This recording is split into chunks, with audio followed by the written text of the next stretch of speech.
The ultimatum, Captain Marcus Kane stood. Music at the observation deck of the horizon's edge and watched the distant stars flicker against the black void. He had been an explorer for 20 years, charting unknown regions of space, mapping new solar systems and searching for signs of intelligent life. For 2 decades, humanity had reached outward, hoping to find friends among the stars. They had found nothing but silence and empty worlds until today.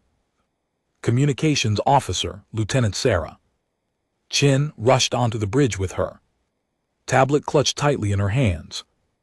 Her face was pale, and Marcus could see the fear in her eyes. He had served with Sarah for 8 years and had never seen her look like this. Something was very wrong. Captain, we are receiving a transmission, Sarah said, her voice shaking slightly. It is not coming from Earth or any of our colonies. The signal is extremely powerful and using frequencies we have never encountered before. Marcus felt his stomach tight. The horizon's edge was 3 months from the nearest human colony, operating at the very edge of explored space. They were alone out here, and if someone was sending them a message, it meant they had been found. Can you identify the source? Marcus asked, keeping his voice calm and steady. Sarah shook her head. No, sir. The signal is coming from multiple points in space simultaneously. Whoever is sending this has technology far beyond anything we possess. Marcus took a deep breath. This was the moment humanity had been preparing for and dreading in equal measure. First contact with an alien civilization. He had imagined this moment countless times, but he had always pictured it happening near Earth with diplomats and scientists ready to communicate. Not out here, not like this. Put it on the main screen, Marcus ordered. The view screen flickered to life, and Marcus found himself staring at something that made his blood run cold. The creature before him was tall and thin, with skin that looked like polished black stone. Its face was angular and sharp, with eyes that glowed a deep crimson. When it spoke, its voice was cold and mechanical, translated perfectly into English by technology Marcus could not begin to understand. I am Ambassador Vexus of the Drithian Collective. You are representatives of the species known as humans from the planet you call Earth. Your existence has been observed and catalogued. The Drithian Collective now claims dominion over your species and all territories you occupy. Marcus stood frozen, unable to speak. Around him, the bridge crew had stopped working. Everyone was staring at the screen in shock and disbelief. Ambassador Vexus continued without pause. You will comply with the following requirements within 60 rotations of your home planet. First, you will dismantle all military vessels and weapon systems. Second, you will surrender control of all resource-rich planets and moons to Drithian administration. Third, you will prepare your population to accept integration into the collective as a laborer caste. Compliance will result in your species being allowed to continue existing under collective supervision. Resistance will result in total extermination. The screen displayed images that made Marcus' hands clench into fists. Planets burning, cities reduced to ash, species he had never seen before, their bodies lying in vast fields of destruction. The message was clear and brutal. The Drithian Collective has existed for 100,000 years. Vexus stated, we control 18,000 star systems and have integrated 473 species. Those who submitted were allowed to live. Those who resisted were eliminated completely. Their worlds are now silent. Their names are forgotten. You have 60 days to decide which fate you will choose. The transmission ended abruptly, leaving the bridge incomplete. Silent, Lieutenant Chen was the first to speak. Captain, what do we do? Marcus did not answer immediately. His mind was racing through possibilities, strategies, and desperate options.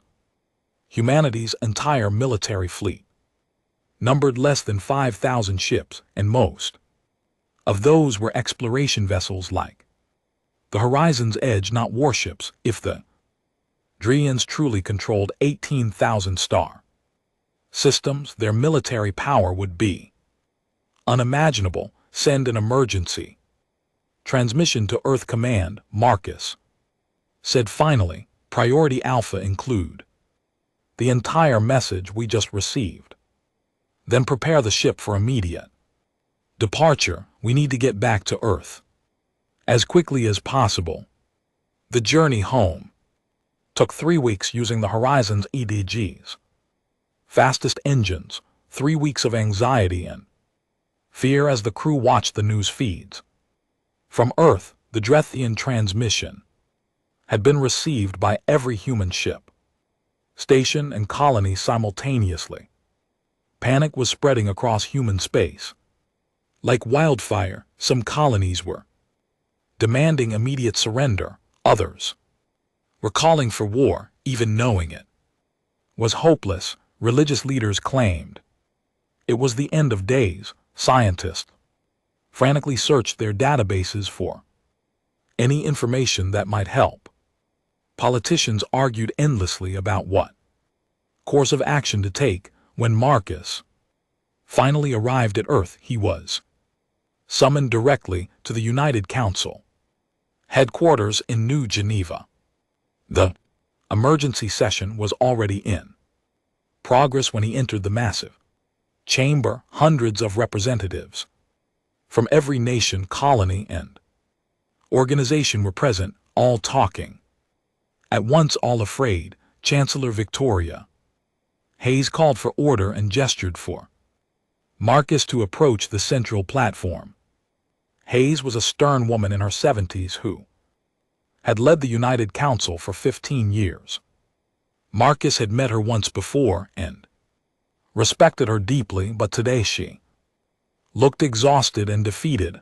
Captain Kane, you were the first human to receive direct communication from the Drians, Hayes said. Tell us everything you observed. Marcus described the encounter in detail, leaving nothing out. He spoke about the ambassador's cold efficiency, the images of destroyed civilizations, and the absolute certainty in Vexus's voice. When he finished, the chamber erupted in voices. Again, General Thomas Bradford from Earth Defense Command stood up. We have analyzed the Drayan threat carefully. Our best estimates suggest they possess a military force at least 50 times larger than ours. Their technology appears to be centuries ahead of our own. A conventional military victory is impossible. Then we must negotiate, said Ambassador Lin from the diplomatic corps. Perhaps we can convince them to offer better terms. Perhaps integration does not have to mean slavery. They called us a labor caste. Someone shouted from the gallery. That is exactly what slavery means. Better to be alive and enslaved than dead and free. Lin shot back. The argument continued. For hours, Marcus listened carefully to every position, every suggestion, every desperate plan. He understood the fear that drove people to consider surrender. He felt that same fear himself, but something deep inside him refused to accept that humanity's only choices were submission or extinction. During a brief recess, Marcus left the chamber and walked through the quiet corridors of the United Council building. His mind was churning through everything he knew about space exploration, ancient civilizations, and the mysteries humanity had encountered over the centuries. There had to be something, some advantage they could use, some option they had not considered. He found himself in the archive section where historical records were stored. On impulse, he accessed the classified databases, using his captain's clearance to search through restricted files. He was looking for anything unusual, anything that might help, ancient discoveries, unexplained phenomena, technology that did not make sense. And then he found it. 40 years ago, a deep space probe had discovered anomalous readings near a nebula designated as Sector 779. The readings suggested artificial structures hidden within the nebula's dense gas clouds. A small research team had been sent to investigate. What they found had been immediately classified at the highest level and buried in the archives. The research team had discovered a station, not human, not recent. It was ancient, beyond measure, built by a civilization that had existed long before humanity had learned to make fire. The station systems were dormant but intact. The research team had managed to access some of the data banks before being ordered to leave and never speak of their discovery. The data banks contained fragments of information about a species called the remnants. They had been explorers, scientists, and peacekeepers who traveled the galaxy seeking knowledge and helping younger species develop. They had existed for over 1,000,000 years, building wonders across countless star systems, and then 50,000 years ago they had been destroyed, wiped out completely by an empire that believed strength was the only thing that mattered. An empire that conquered and enslaved without mercy. An empire whose description matched the Drethian collective perfectly. Marcus read further, his heart pounding. Remnants had known they were going to lose their war. They had known their enemy was too vast, too powerful, too ruthless, so they had prepared. They had hidden facilities across the galaxy, storing their knowledge and technology in places where it might one day be found by species who needed it, species who faced the same enemy the remnants had faced. The data banks contained coordinates, locations of hidden installations scattered across deep space, and one of those locations was only 6 weeks away from Earth at maximum speed. Marcus copied the files and returned to the council chamber. When the session resumed, he requested permission to speak. Chancellor Hayes granted it, and Marcus stepped forward to address the assembly. I have found something, he said, his voice cutting through the noise. Information that was classified and hidden 40 years ago. Information about a civilization that fought the Drithians and lost but left us a way to fight back. He displayed the files on the main screen, images of the ancient station, fragments of remnant text, and most importantly, the coordinates of the hidden installation. The remnants knew the Dethians would continue conquering after they were gone. Marcus explained. They prepared for this. They left behind technology, weapons, and knowledge for species who would face the same threat. This is our chance. This is how we fight back.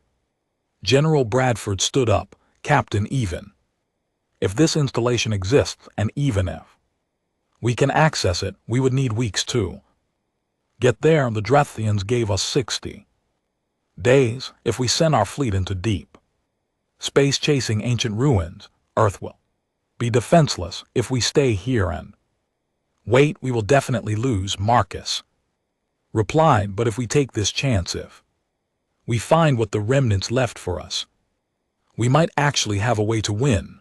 The chamber erupted in debate once more. Some called Marcus' plan foolish and desperate, others called it their only hope. The arguments raged for hours, but eventually a vote was held. By a narrow margin, the council authorized Captain Kane to take a fleet to the remnant installation. If he found what he was looking for, humanity would fight. If he failed, they would surrender and hope for mercy. Marcus left the council building and returned to the horizon's edge. The ship was being refitted and supplied for the long journey ahead. 60 other vessels would accompany him, the fastest and most advanced ships in the human fleet, scientists, engineers, soldiers, and volunteers who were willing to risk everything for a chance at survival. As Marcus stood on his bridge and prepared for departure, he looked at the faces of his crew. Sarah Chen was at her station, ready to guide them through unknown space. Lieutenant James Park manned the weapons console, though Marcus hoped they would not need to fire a single shot. Dr. Amira Oe, the fleet's lead scientist, was already analyzing the remnant data, searching for clues about what they might find. These were good people, brave people, and Marcus was leading them into the complete unknown, chasing hope that might turn out to be nothing more than ancient lies. But what choice did they have? Surrender meant the end of everything humanity had built and believed in. Fighting with conventional weapons meant certain death. This desperate gamble was their only real option. All ships report ready, Captain Sarah announced. Marcus took one last look at Earth through the view screen. Blue and beautiful and fragile, home to 8 billion people who were depending on him to find a miracle. Set course for the coordinates Marcus ordered. Maximum speed. Let us go find out if the remnants truly left us a way to survive. The fleet engaged their engines and accelerated away from Earth, disappearing into the vast darkness between the stars. Behind them, humanity held its breath and prayed. Ahead of them, ancient secrets waited in the void, secrets that would either save them all or doom them to extinction. The countdown had begun. 60 days until the Drethian collective arrived. 60 days to find hope in the ruins of the past. 60 days to discover if humanity deserved to survive among the stars. The turning point. The human fleet traveled through the darkness of deep space for 6 weeks, 6 long weeks of doubt, fear, and desperate hope.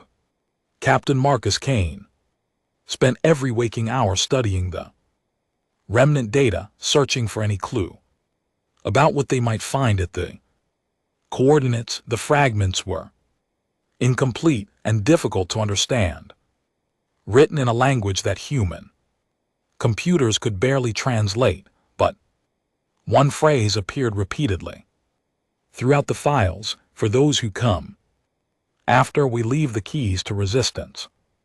Dr. Amira Oe worked tirelessly in the science lab, analyzing every piece of remnant technology they had discovered on the ancient station decades ago. She was a brilliant woman in her early 50s, with dark skin and eyes that burned with fierce intelligence. Marcus had chosen her personally for this mission because she was the best xenotechnology specialist humanity had ever produced. Captain, I think I understand something important, Amira said one evening as Marcus reviewed navigation data on the Bridge, the remnants were not warriors. Every fragment of their culture suggests. They were explorers and scientists much. Like us, they avoided conflict whenever possible. Marcus looked up from his console, but they fought the Dethians. The records say they fought for thousands of years. Yes, they fought. Amamira agreed, but only after the Drethians attacked them without provocation. The remnants tried diplomacy first. They tried peace. They tried everything except violence. And when violence became unavoidable, they were not prepared for an enemy who had no honor, no mercy, and no limits. She pulled up images on her tablet showing Marcus diagrams of remnant ships and weapons. Look at this. Their vessels were designed for exploration, not war. Their weapons were defensive, meant to disable rather than destroy. They were fighting an empire that had spent 100,000 years perfecting the art of conquest. The remnants never had a chance, so I leave these installations. Marcus asked if they knew they were going to lose. Why prepare for a future they would never see? Amamira smiled sadly. Because they believed in something the Drithians do not understand. They believed that goodness could survive even in darkness, that knowledge could outlast tyranny, that somewhere someday a species would rise who could use their gifts to stop the Dethians where the remnants had failed. Marcus felt a chill run down his spine. They believed in us, believed in species they would never meet, fighting battles they would never see. Exactly, and now we have to prove they were right to believe. 3 days later, the fleet arrived at the coordinates. At first there was nothing visible, just empty space and the distant glow of a massive nebula painted in shades of purple and blue. Lieutenant Sarah Chin ran every scan available, searching for any sign of artificial structures. Captain, I'm detecting something, Sarah announced suddenly. There is a gravitational anomaly inside the nebula. Something massive is hidden in those gas clouds. Marcus ordered the fleet to proceed slowly. They entered the nebula cautiously, their shields raised and sensors running at maximum capacity. Clouds were dense, filled with ionized particles that made navigation difficult. Visibility dropped to almost nothing, and then they saw it. Installation was enormous beyond imagination, a structure that dwarfed even the largest human stations, built from materials that seemed to absorb light rather than reflect it. The design was elegant and flowing, nothing like the harsh angles of human or Drethian architecture. It looked organic, as if it had grown rather than been built. My God, Lieutenant James Park whispered from the weapons station. How did they build something this large? The remnants had millions of years to perfect their engineering, Dr. Oe replied, her voice filled with awe. This installation has been waiting here for 50,000 years, waiting for us. As the fleet approached, the installation began to respond. Lights appeared along its surface, patterns that pulsed and flowed like living things. A beam of soft blue light swept across each human ship, scanning them with technology far beyond human understanding. Then a voice spoke. It came through every speaker on every ship, simultaneously, speaking in perfect English with a tone that was warm and welcoming despite being clearly artificial. Welcome, travelers, welcome, seekers of hope. We are the remnant archive, last gift of a dying civilization. You have come seeking weapons to fight an ancient enemy. We understand your desperation. We remember Our own, Marcus stood perfectly still on the bridge of the horizon's edge, hardly daring to breathe. This was real. The remnants had truly left something behind. You faced the Dethian collective, the voice continued. Same force that destroyed us 50,000 years ago. They have grown stronger since then, but their fundamental nature has not changed. They are conquerors who believe that power justifies any action. They will never stop expanding, never stop enslaving, never show mercy to those they deem weak. Images appeared on the view screen. Marcus saw the Giants as they had been 50,000 years ago, attacking remnant worlds with overwhelming force. He saw cities burning and populations being herded into ships like cattle. He saw the final battle where the last remnant fleet made its stand and was utterly destroyed. We could not defeat them, the voice said quietly. We tried for 7,000 years and we failed, but we learned much in our failure. We studied our enemy carefully. We discovered their weaknesses, their blind spots, and the flaws in their seemingly perfect empire.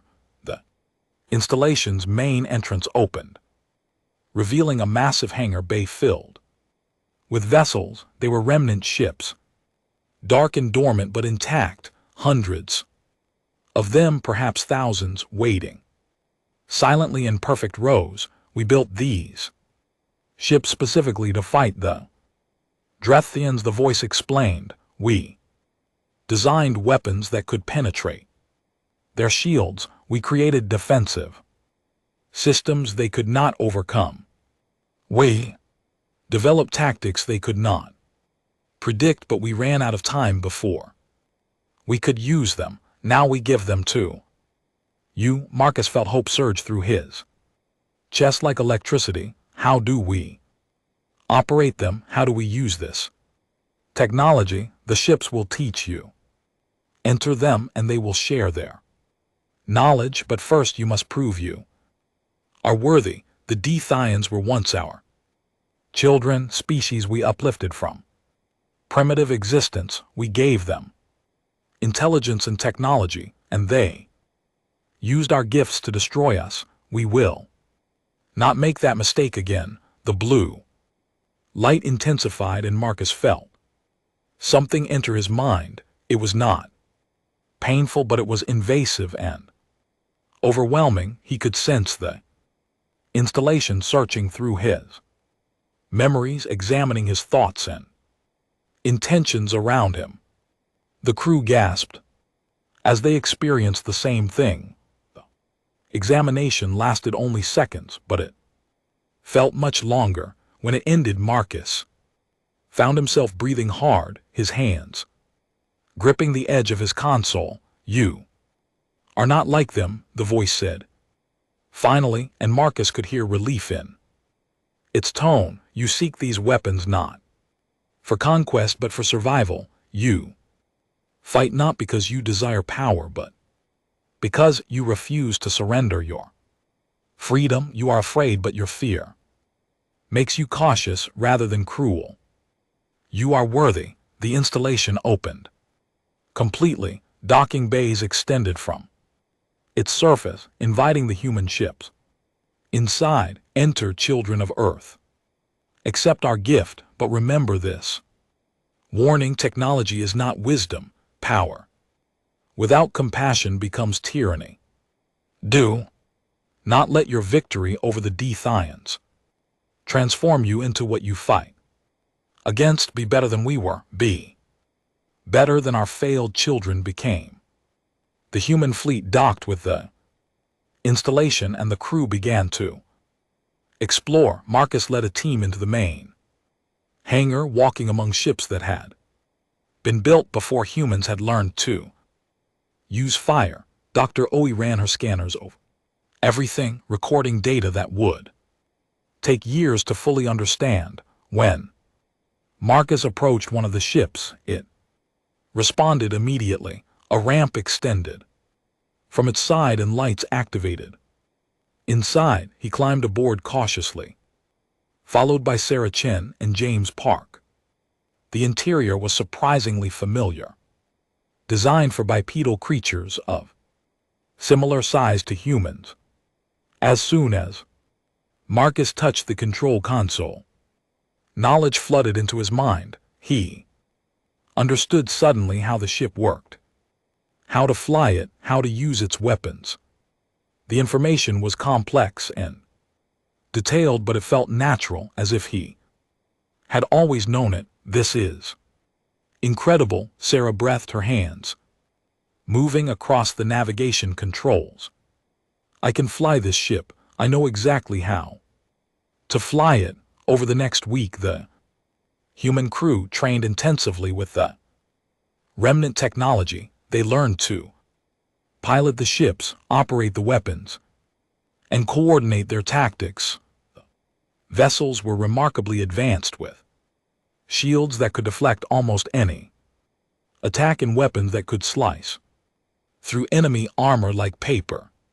But the most valuable gift was the knowledge contained in the installation's vast data banks. The remnants had studied the Drethian collective for thousands of years, documenting every weakness and vulnerability. They had discovered that Drethian ships relied heavily on centralized command structures. If the command ship was destroyed, entire battle groups would become disorganized and ineffective. They had learned that Drethian shields were optimized against conventional weapons, but had specific resonance frequencies that could be exploited. They had mapped the Drethian communication networks and found ways to jam them or feed them false information. Most importantly, the remnants had discovered the truth about Drethian history,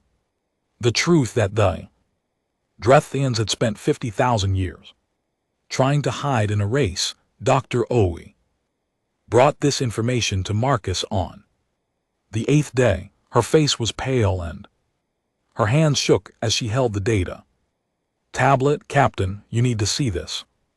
The remnants documented everything about the Drayans, their origins, their culture, their secret history, and they left us a way to expose the truth to the entire galaxy. Marcus read through the files and his expression darkened. The Drithians told their people they evolved naturally and conquered the galaxy through their own strength and superiority, but that is a lie. Amamira said the remnants created them, uplifted them from primitive animals, gave them everything, and the Drithians thanked them by committing genocide and then pretending it never happened. Marcus looked at the data for a long time. If we broadcast this truth across the galaxy, if we show the enslaved species what the Drithians really are, it could start rebellions across their entire empire. Amamira finished. Drethians built their power on a lie. If that lie is exposed, everything could collapse. Marcus made his decision.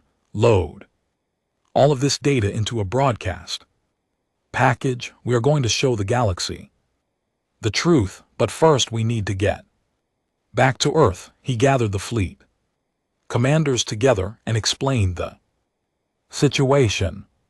They had spent 52 days traveling to the installation and learning to use the remnant technology. That meant they had only 8 days left before the Drethian deadline expired. We cannot reach Earth in 8 days using conventional travel, Marcus said, but the remnants left us one more gift. Jump gate network that can transport us across vast distances instantly. There is a gate inside this installation that links directly to your solar system.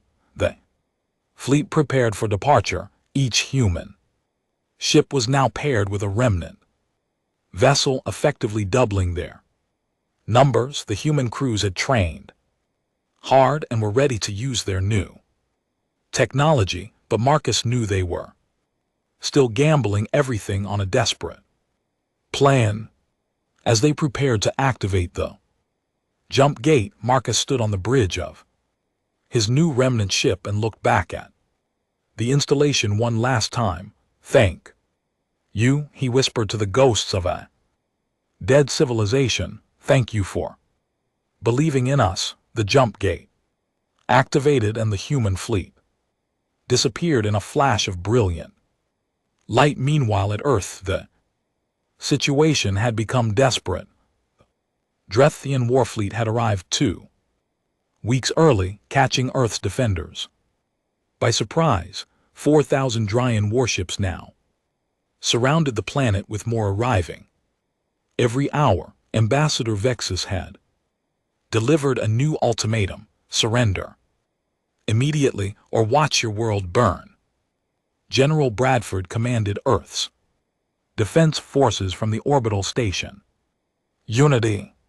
He had fewer than 500 ships, most of them outdated and outgunned. They had fought bravely for 6 hours, but the Drethians were overwhelming them with sheer numbers and superior technology. "General, we have lost another 20 ships," reported Commander Stevens, her voice tight with stress. "We cannot hold them much longer." Bradford watched the tactical display as another group of human ships exploded under Drethian fire. His forces were being slaughtered, and there was nothing he could do about it. Where was Kane? Where was the miracle he had promised? Then something impossible happened. Space itself seemed to tear open directly above Earth.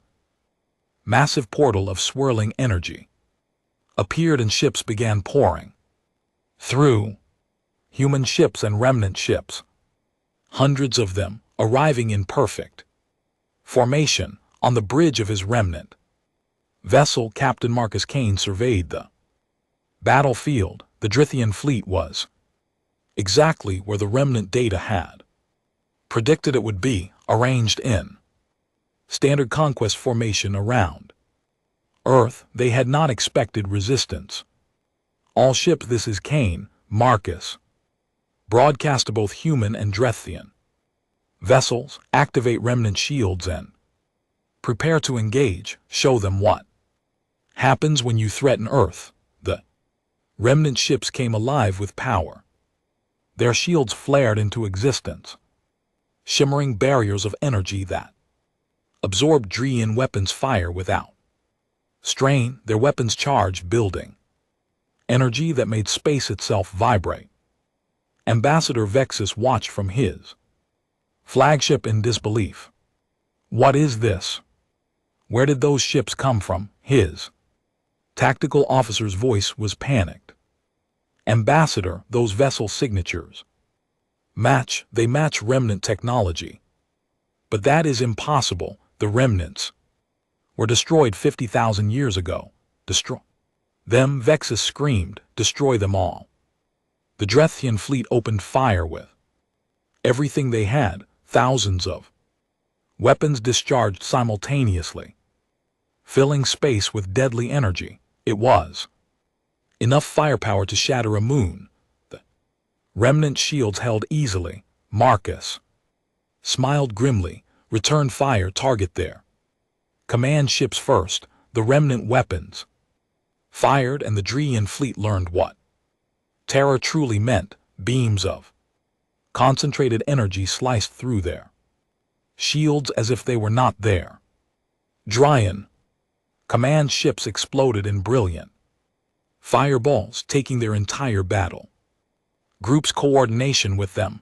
Within minutes, the tide of battle had completely reversed. The Drethian fleet, so confident and overwhelming just moments before, was now in chaos.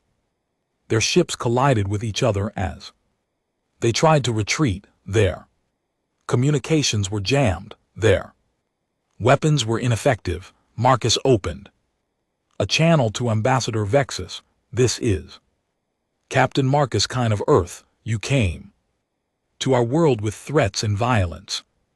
You believed we were weak. You were wrong. On the view screen he could see Vexus's face twisted with rage and fear. You cannot have remnant technology.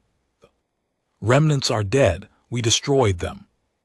Yes, you did, Marcus replied coldly. You murdered the civilization that created. You committed genocide against your own creators and then spent 50,000 years lying about it, but the remnants knew you would continue your crimes. They prepared for this day. They left us the tools to stop you. Marcus signaled to Dr. Oe, and she activated the broadcast across every frequency on every planet. In Drethian space, the truth began to play. Images of remnant scientists uplifting primitive Dreans, records of the gifts and knowledge the remnants had freely given, documentation of the Drithian betrayal and the systematic genocide that followed, and finally, proof that the entire foundation of the Drethian Empire was built on lies and murder. On 1,000 worlds, enslaved species watched the broadcast and understood the Dreans were not the superior race they claimed to be. They were murderers and liars who had stolen everything they possessed. Rebellions began immediately, on colony after colony. Enslaved species rose up against their Drethian masters. The empire that had stood for 100,000 years began to crack and crumble. Ambassador Vexus stared at his screens in horror as reports flooded in. Uprisings on 70 worlds, fleet mutinies in a dozen sectors. The carefully constructed lies that held his empire together were collapsing in real time. This is not over, Vexus hissed at Marcus. The collective will not fall. We will rebuild. We will return. Marcus' expression was hard as stone. If you return to Earth, if you threaten any human world, if you even think about attacking us again, we will use every piece of remnant technology we possess to hunt you down and end you. Remnants left us more than weapons. They left us the locations of dozens of installations across the galaxy. We will find them all. We will use them all, and we will make sure that no species ever suffers under Dethian tyranny again. He leaned forward, his voice dropping to a dangerous whisper. You wanted to make us slaves. Instead, you have made us the guardians of the remnant legacy. Leave our space now and never return. This is your only warning. The Drethian fleet retreated, jumping to hyperspace in disorganized groups. They left behind hundreds of destroyed ships and thousands of dead. The battle for Earth had lasted less than an hour, and humanity had won decisively. On the surface of Earth, 8 billion people watched the sky and cheered. They had been saved. The impossible had happened. Humanity had faced extinction and survived. Marcus stood on his bridge and allowed himself to feel relief. For the first time in weeks, they had done it. Against all odds, against an enemy that had conquered the galaxy, humanity had prevailed. Dr. Rose approached him, tears streaming down her face. We won. Marcus, we actually won. We survived. Marcus corrected gently, but the fight is not over. The Drean Empire is collapsing, but it is not destroyed, and there are hundreds of species out there who need help. The remnants left us their legacy for a reason. We have to use it wisely. General Bradford's voice came over the communication channel. Captain Kane, on behalf of Earth and all humanity, thank you. You saved us all. Marcus looked out at the stars, thinking about the remnants who had died 50,000 years ago, believing that their sacrifice might matter, believing that somewhere, someday a species would rise who could finish what they started. We are just getting started, General Marcus replied. The remnants believed in us, now we have to prove they were right. In the weeks that followed, humanity began a new chapter in its history. They sent expeditions to other remnant installations, gathering technology and knowledge. They reached out to the species rebelling against Drethian rule, offering support and alliance. They began to build something the galaxy had not seen in 50,000 years.